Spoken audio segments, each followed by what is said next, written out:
Buenos dias, buenos tardes, mga amigos, mga amigas, sa aking mga kumpanyeros at kumpanyeras. Magandang araw po sa inyong lahat. Ako po ang inyong lingkod, Atty. Rene Bueno.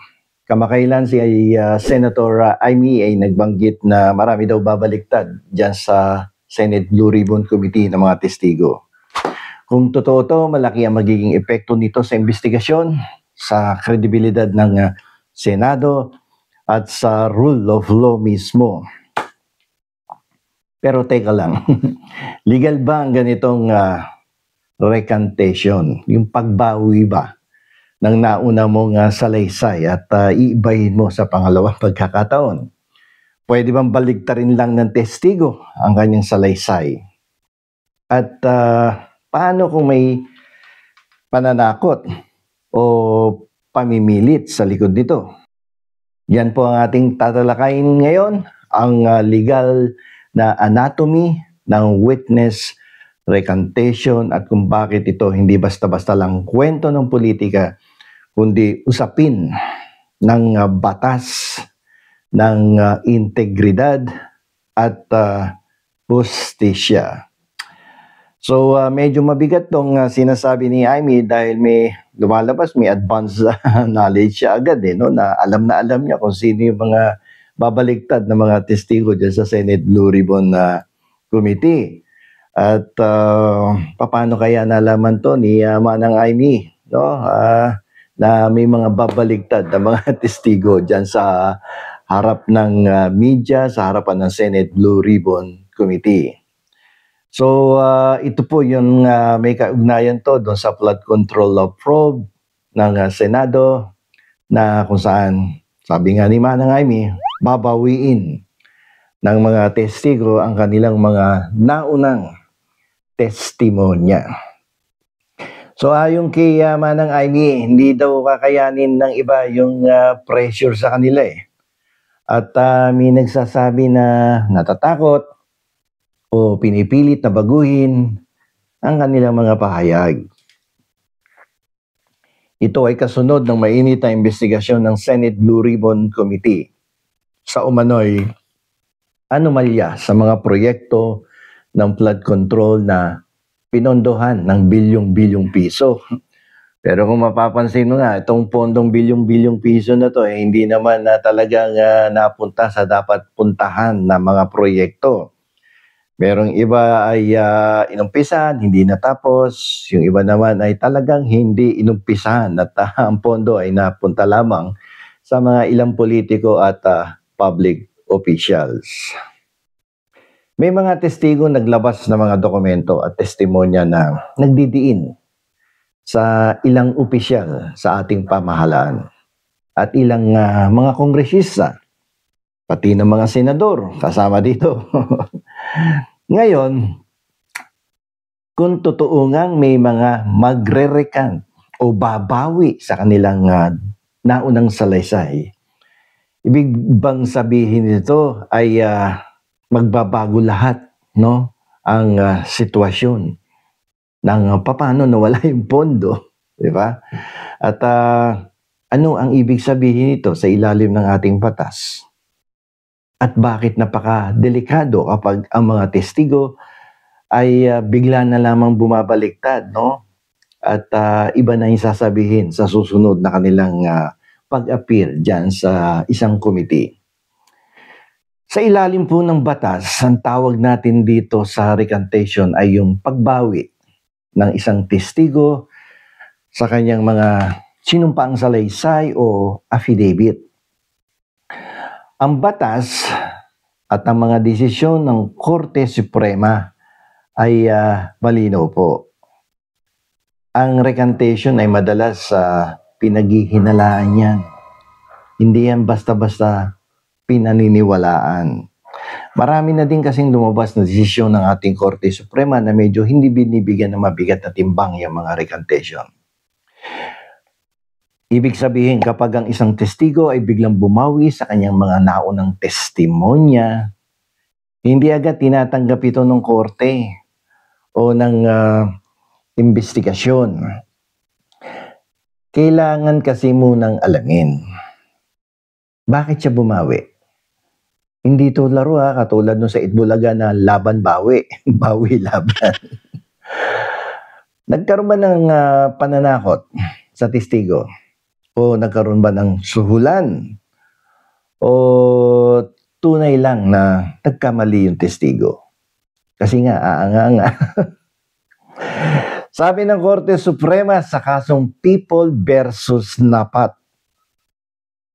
tungkol sa recantations, they are generally looked upon with disfavor. Sinabi ko na kanina. Because they can easily be secured from witnesses through intimidation or monetary considerations. So, sa ilalim kasi ng rules of evidence, ang mas pinaniniwalaan pa rin ay yung unang sinumpaang salaysay. Lalo na kung ito ay ginawa sa harap ng korte o ng investigador na may otoridad. Kung ganon, malinaw, hindi automatic na mabubura ang unang testimonya kapag may recantation. Baka akala nyo, basta-basta lang yan. Re-recant ko na, wala na yung naunang testimonya. Hindi po ganon ang sinasabi ng ating batas at ng mga desisyon ng ating Korte Suprema nitong mga nakaraan. Ang mangyayari dito, dapat imbestigahan pa rin ang tunay na dahilan at kung may indikasyon ng pamimilit o pagbabanta, maaari itong mauwi sa mga kasong kriminal tulad ng obstruction of justice, coercion, or witness tampering. So, yan. Alalaman nyo, hindi basta-basta yung recantation. Itong si Manang Amy, parang tuwan-tuwa siya, marami daw magre-recant na testigo.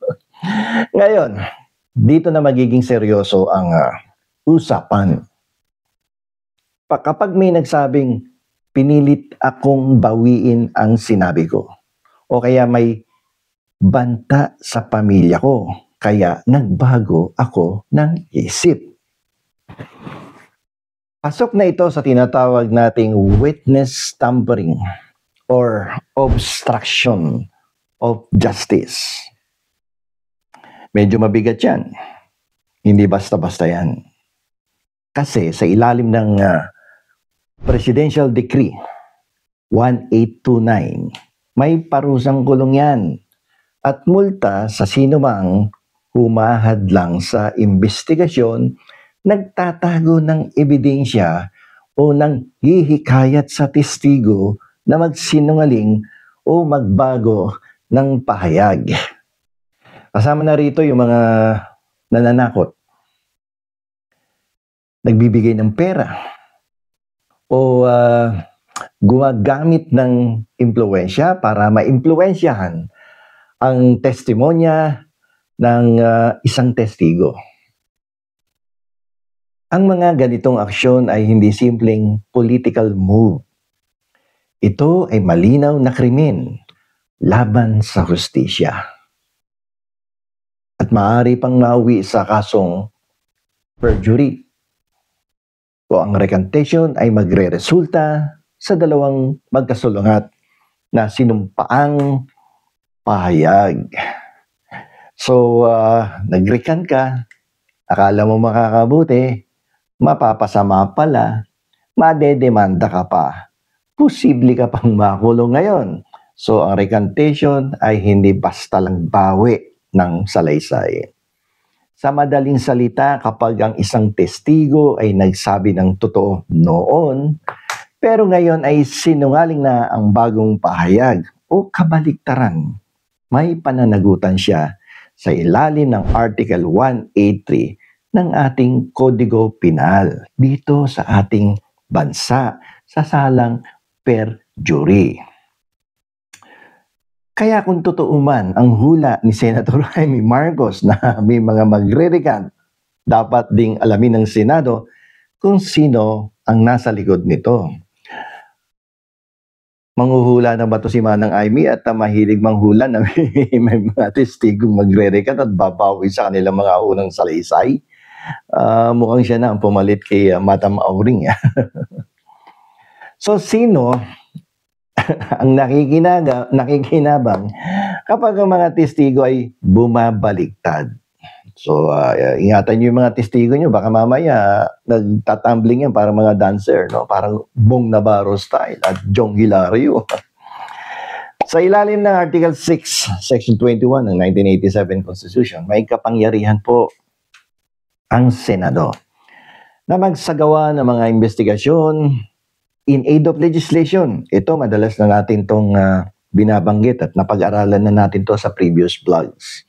Ibig sabihin, pwede nitong ipatawag ang mga testigo, kumuha ng dokumento, at kung kinakailangan, ipakulong sa contempt, no? Ang sinumang tumatanggi o nagsisinungaling sa ilalim ng panunumpa. Siguro nakita nyo na nung mga nakaraan, marami nang naipa-contempt, nakulong dyan sa Senate premises, di ba? Sa jail facility nila. Ang Senate Blue Ribbon Committee ay may quasi-judicial powers.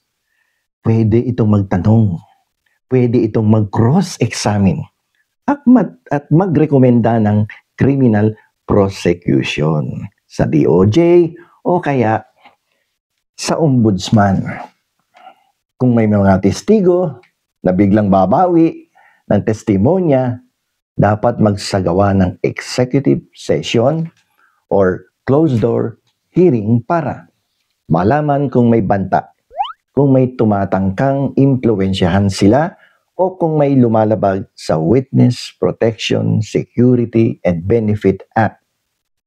Ito yung nakasaad sa Republic Act No. 6981. So sa batas, ang mga saksi na nasa ilalim ng Witness Protection Program ay may karapatan sa seguridad, sa relokasyon, at confidentiality. Lahat ng binibitawan nilang salita dyan dapat considered as confidential.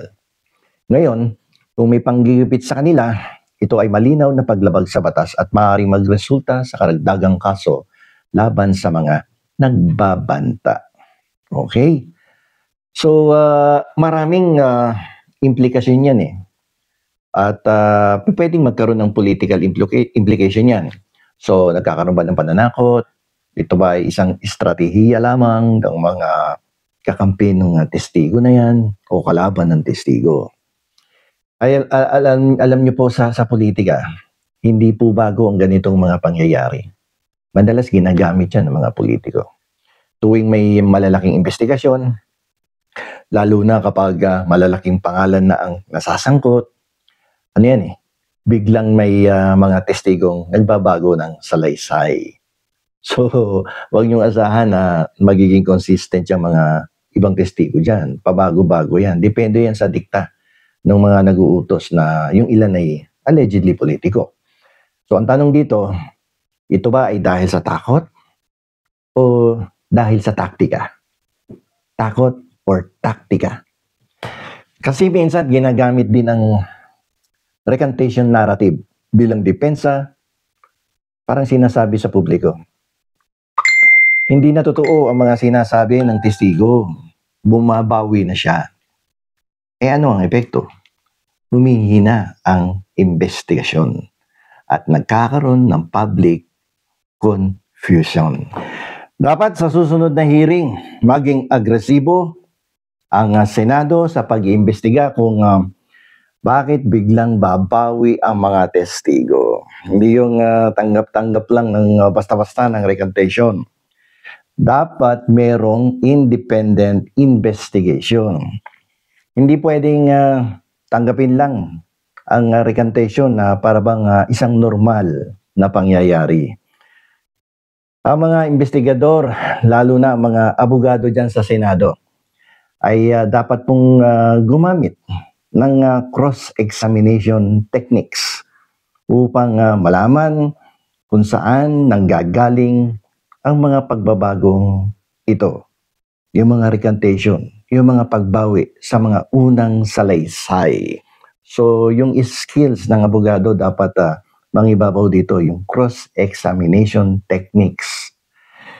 At kung may indication naman ng pananakot o suhol, dapat agad ipasa sa Department of Justice o kaya sa Ombudsman para sa posibleng prosecution for obstruction of justice or coercion. Para naman sa mamamayan, dapat po tayong maging mapanuri. Hindi lahat ng recantation ay tanda ng pagsasabi ng totoo. Alam nyo, minsan nagiging kabaligtaran pa nga siya eh. So, dapat medyo konting ingat sa parte ng mga investigador, ng mga abogado. Tayo ring mamamayan dapat maging mapanuri. Ang dapat po nating hanapin ay consistency, credibility, at courage.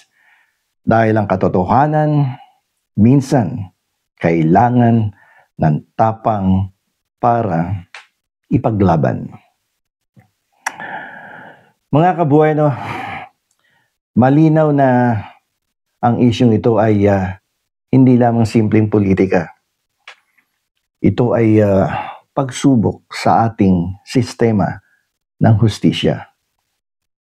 Kapag may mga testigong bumabaliktad, kailangan nating tanungin, sino ang natatakot? Sino ang nagpipilit? At sino, itong pinaka-importante, sino ang nakikinabang? Ang investigasyon ng Senado ay dapat magsilbing halimbawa ng transparency at accountability. Hindi po siya dapat maging instrumento ng pagtakip o panggigipit. Hanggang dito na lamang po. Ito pong muli ang inyong lingkod, Attorney Rene Bueno. Attorney Bueno, law and the law, learn the law, know your